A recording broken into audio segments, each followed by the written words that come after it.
Olá, estamos de volta! E agora nós vamos falar de um assunto que tem movimentado e acalorado muitas discussões entre as famílias mais tradicionais, as famílias tradicionais e também pequenos grupos aí que têm se juntado para ter essa força, né? Para ganhar força. Nós vamos falar agora do pronome neutro.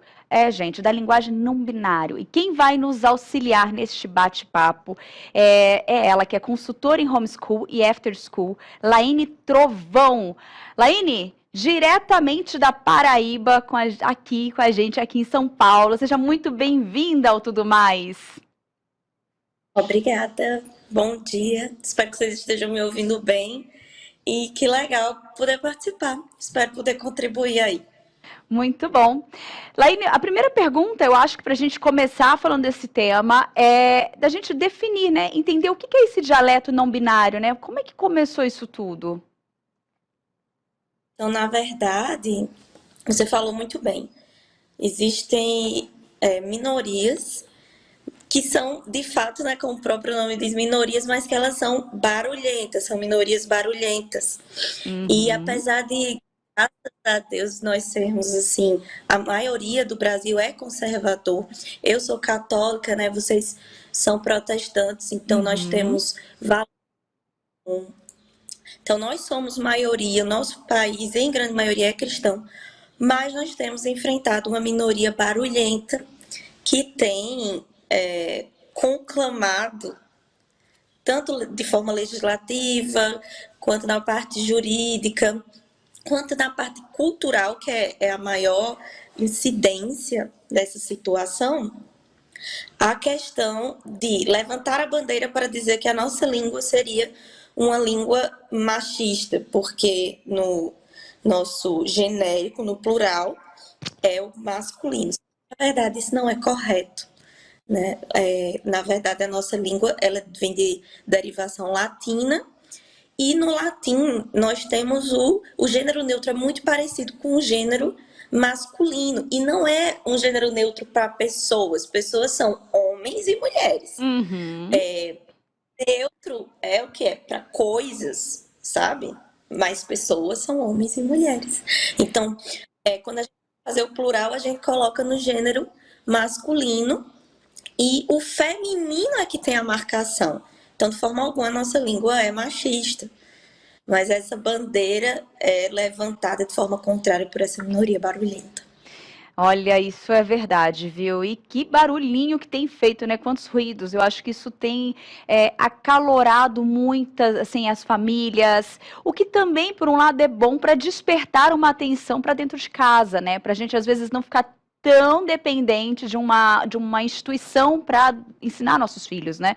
Eu acho que isso também desperta em nós aquela atenção do cuidado com a criação dos nossos pequenos, né? E até mesmo para nós abrirmos nossos olhos, porque às vezes vai de uma forma sutil chegando e você vai concordando com algumas coisas, esquecendo de outras ali importantes. Porque é justamente isso. Eu acho que quando a gente fala dessa questão da linguagem neutra, né, Laine, a gente tem que entender que existe uma questão técnica da língua ali, né? Tem a parte técnica, o que a gente precisa ter esse conhecimento prévio, que foi o que você acabou de compartilhar com a gente. Nós temos o feminino, o masculino e o neutro, então a gente já tem um pronome neutro. Eu vi em uns debates, a gente vê em debates, entrevistas, quem quer apoiar isso, né? Que eles falam que, mas o Brasil está um pouco atrasado. Lá nos Estados Unidos, por exemplo, é neutro, eles falam, né? Não existe o A, né? Então, assim, aí eles vêm querendo trazer isso para dentro da nossa cultura, dentro da nossa língua, que está totalmente montadinha. É isso que a gente precisa ter essa atenção e estar bem pautado no conhecimento para poder também debater e às vezes nem se estressar tanto ali, né? Exato. Na verdade, você falou a chave de tudo. Claro que não é uma questão assim, né, de se estressar, né, no sentido de causar, né, uma doença, mas é como Sim. você falou, é da gente sobre o cuidado dos nossos filhos. A linguagem neutra ela já está em muitos livros didáticos, tanto de escolas particulares como de escolas públicas. Infelizmente, inclusive, não sei se por falta de atenção, por falta de preparo, mas de uma forma muito sutil, como você falou, passa às vezes batido e até em algumas escolas confessionais, infelizmente. E aí, os pais que não estão atentos, infelizmente, estão por omissão, ou por ignorância, ou por falta de atenção, permitindo que os filhos entrem em contato com esse tipo de material. E é como eu te falei, a pior parte é a cultura. Então, você cria todo cuidado, com todos os valores, colocando ele para olhar para o alto, mas ele tem contato com colegas, ele tem contato com outras pessoas que estão imersas nessa cultura muito mundana de que tem que ser moderno e tem que ser progressista. Técnica, histórica, a parte valorosa da nossa língua, ela é totalmente destruída com esse tipo de situação. Para você ter ideia, a gente não tem nada, nenhum aparato jurídico, nenhum aparato legislativo que promova isso. Algo que está sendo assim forçado nesse novo governo, infelizmente. Isso que a gente tem que ter ciência de algo que é real e está acontecendo, né? A gente não pode fechar os olhos e falar, não, é muito importante a gente ter essa ciência. E aí, como nós falamos lá no começo, é uma minoria, é um grupo pequeno que está falando, que está causando ruídos. E a minha pergunta é, você já até me sinalizou ali que eu fiquei um pouquinho preocupada, mas você acha possível ter essa mudança, né, na norma culta mesmo? Assim, você acha que é possível acontecer essa aplicação nos ensinos, dentro das salas de aula? Pelo que você falou, já tem livros, já, literaturas que já têm essa linguagem, mas isso pode ocorrer de uma forma jurídica, de uma forma valendo mesmo? Então, é bem complexo o que eu vou falar, porque é um processo que não é recente. É um processo que vem muito. A linguagem, ela é a ponta do iceberg. A linguagem não binária é a ponta do iceberg. A gente vem com a construção, principalmente desde os anos ali 90, de uma forte investimento realmente financeiro na linguagem, na cultura, para que a ideologia de gênero, de uma forma geral, ela fique em ascendência. E isso tem afetado o mundo todo. A linguagem ela está sendo mais afetada agora e apesar de não existir nenhuma base técnica, como eu te mostrei, né? É exatamente o a língua, ela já tem no masculino neutro. Um exemplo, né? Quando você olha e você diz, existem 10 leões. Pode ser que ali no meio daqueles 10 leões tenham fêmeas, mas a gente coloca o genérico no masculino. Compreende? A gente não coloca. Então, nós já temos o plural na nossa língua bem marcado. A gente não precisa botar alunix. A gente não tem essa necessidade, porque já existe isso na nossa língua. E aí, a tentação de agora existe do nosso lado, quando eu digo do nosso lado, é que eu, como católico, conjuntamente com vocês que são protestantes, graças a Deus, nós temos representantes que estão tentando, né, colocar a legislativa já como uma forma de prevenir, né? Já existe projeto de lei para tentar barrar a linguagem neutra nas escolas. O problema é que elas já entraram. Então, a legislação ela não acompanha, né, essa questão social. Então, infelizmente, sim, existe uma grande chance, principalmente com o ativismo judicial, que infelizmente tem atingido no país. Ativa. Infelizmente, sim, existem possibilidades, mas não vai deixar de ser incorreto conforme a norma padrão, porque não tem base histórica nenhuma, não reflete a nossa cultura, nosso berço brasileiro. Então, é aquilo, né? Não é uma caneta que muda a nossa cultura, né? Muito bom. Hoje, se um aluno que quer ali, ele quer impactar, ele vai falar assim, ele vai para um vestibular e ele me põe a linguagem neutra na redação ou em uma sala de aula na prova, ele use a linguagem neutra. Isso pode computar como? Vão tirar notas? Vão aceitar? isso falando da pessoa que ela se sente essa, né? Ele fala, isso me representa, eu vou escrever da forma como eu entendo. Como é que fica hoje nesse caso? Eu sou uma pessoa muito expressiva, então vocês já sabem aqui o que eu penso. Mas vamos falar Isso, tecnicamente para vocês. vamos. Eu, eu tenho uma formação jurídica, então vamos falar como acontece hoje. Então, hoje, 2023, essa entrevista está acontecendo aqui em janeiro de 2023. Hoje nós não temos legislação, não temos base jurídica, e se você abrir agora mesmo, colocar aí no Google, a gente tem o Manual de Redação Oficial da República, ele não contempla esse tipo de linguagem. O VOLP, né, que é os vocábulos oficiais da língua portuguesa, também não contempla. Então, se essa legislação oficial, a língua oficial não contempla, então se você, né, tem um candidato que coloca isso de forma forçosa numa redação, sim, o corretor, né, quem está corrigindo ali, ele tem que tirar, sim, pontuação, porque norma culta, seguir a norma padrão é geralmente critério de exclusão, né, de perder pontos. Mas é como eu estou te dizendo, existe uma chance dessa pessoa depois fazer um questionamento judicial, e dentro da cultura jurídica, infelizmente atual, nós temos uma chance de ter paradigmas. Mas hoje, janeiro de 2023, sim, vai perder pontos, talvez seja excluído, porque está indo de contra todas essas legislações. Não é só uma língua falada que não tem nenhum respaldo jurídico. Nós temos legislação para a língua portuguesa também, e não está contemplado. Pelo menos não hoje. Uhum, tá. Ó, ali tem uma questão que é assim, nós sabemos, é claro, é evidente, você já falou isso, a gente está falando desde o começo da nossa conversa, né? Que isso é uma intenção de politizar, né? É você pegar, mexer no que está certo, no que é correto, para justificar ou para trazer um apoio àquela ideologia, aquilo que eles querem pregar. Eu vou falar até de uma forma forçada, muitas vezes ali, né?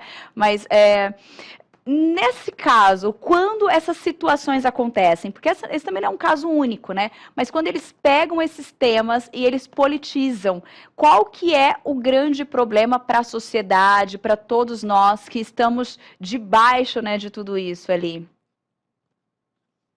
Veja, eu sou tutora, né? Eu ensino língua portuguesa, gramática, literatura dentro do ensino clássico.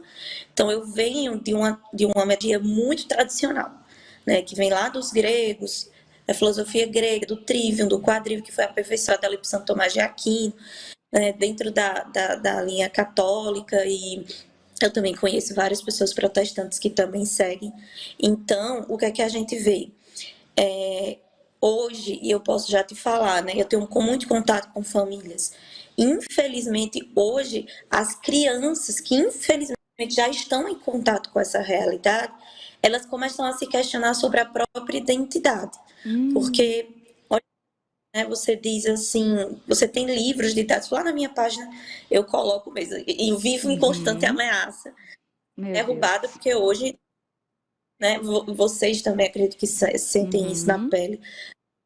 Comunicação, nós já sofremos uma certa pressão, uma certa censura.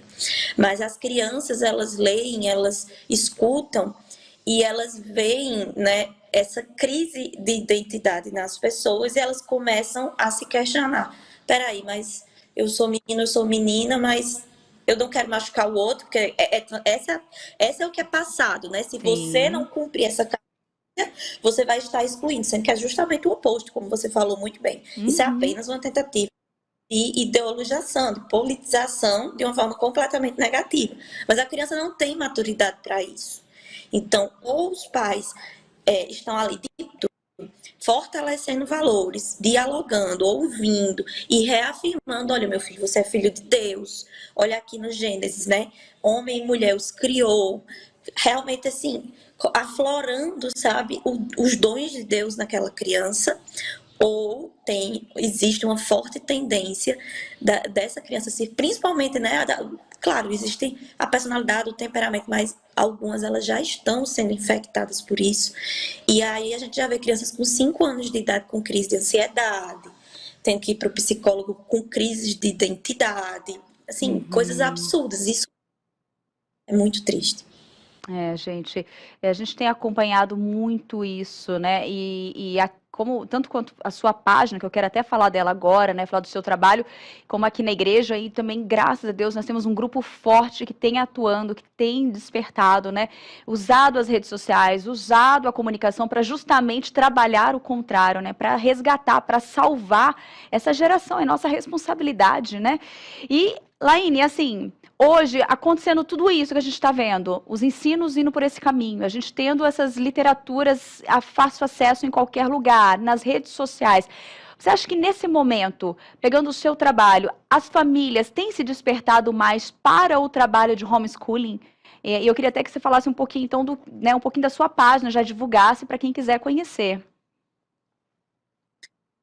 Primeiro eu agradeço o espaço, né? Como eu católica, né? Mas eu tenho muitos seguidores protestantes, alunos que são protestantes, porque esse é o verdadeiro ecumenismo, é quando a gente se une para pautas em comum, e essa é uma pauta em comum. Minha página é @educando para o alto, também tem site e tudo mais, educando para o alto, porque esse é o foco.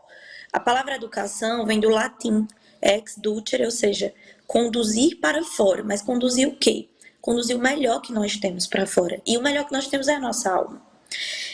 Infelizmente, a educação moderna, ela é mutilada, porque ela só enxerga o homem como uma massa ali trabalhadora, operária. Não, eu vou formar médicos, engenheiros, advogados. Não que isso seja ruim, isso é ótimo. Mas isso não é o foco da educação, isso é um efeito secundário. O principal foco da educação é levar o ser humano à verdade. E a verdade não é uma pessoa, a verdade não é uma ideia, não é um projeto político, não é uma ideologia. Essa frase não é minha, é de um pregador, né, católico. E eu estava vendo vocês falando aí, né? Estava passando o reverendo também falando sobre a importância da gente ter essa percepção clara de certo e errado. E a verdade não é uma ideia, não é um projeto político. A verdade é uma pessoa, é nosso Senhor Jesus Cristo. Então, se você não coloca dentro da educação, você tem uma educação manipulável, você tem uma educação mutilada. E o homeschool, ele vem como uma resposta para isso. Os pais estão cansados de ver cada dia mais as escolas tirando Deus do centro. Inclusive, é um livro muito famoso, né, para quem estuda essa área, que é Deus Fora das Escolas. A escola sem Deus, ela é uma catástrofe. E é isso que a gente está vendo. O índice de suicídio aumentando. É a terceira maior causa de suicídio no mundo entre jovens, né? A morte entre os jovens, a terceira maior causa é o suicídio. Então, é uma epidemia global quase já, sabe? Até 2030, a depressão ela vai ser a doença mais assim, popular mundialmente. Então, os pais estão cansados de ver você construir, né, um valor, construir uma alma, rezar, orar, fazer tudo que você pode, se debruçar, trabalhar, proteger em casa e na escola ter toda essa desconstrução. Então, o homeschool, ou educação domiciliar, vem para apoiar os pais naquilo que eles acreditam. No meu caso, é o ensino clássico, mas existem outras metodologias e nem sempre você precisa tirar o filho totalmente da escola. Existe o after schooling, que é fazer um acompanhamento profundo, mesmo estando na escola, em casa. Então, é nesse sentido. muito bom mesmo, obrigada. Eu tenho acompanhado bastante a sua página, tem posts ali valiosíssimos, eu sempre gosto de reforçar aqui boas páginas para quem faz o uso das redes sociais, né, para que visitem boas páginas, para que compartilhem conteúdos realmente que venham edificar, né, a gente precisa fortalecer, a gente precisa espalhar a boa notícia, né, aquilo que é bom, aquilo que é verdade, que é o nosso Senhor Jesus Cristo, e eu quero aqui agradecer, Laine, a sua participação hoje aqui com a gente, por ter disponibilizado esse tempo para trazer essa reflexão, trazer esse tema, despertar essa atenção para esse assunto que está tão o nosso ladinho, né? Tá no celular, tá no nosso melhor amigo na escola que traz, e a importância a gente como família, como profissionais, saber trabalhar de uma forma correta, né? Coerente. Obrigada mais uma vez pela sua participação. Muito obrigada. Eu que agradeço o espaço e as portas estão sempre abertas para vocês. E louvado seja Deus aí pelo trabalho de vocês também. Amém, amém. Muito obrigada. Um beijo. Olha só, gente, que bate-papo bom, né? Como é bom a gente aprender coisas novas, como é bom a gente aprender conteúdos tão relevantes para a gente melhorar até os nossos argumentos, nas nossas conversas, para a gente saber falar com propriedade de assuntos que estão batendo na nossa porta, muitas vezes já estão dentro de casa.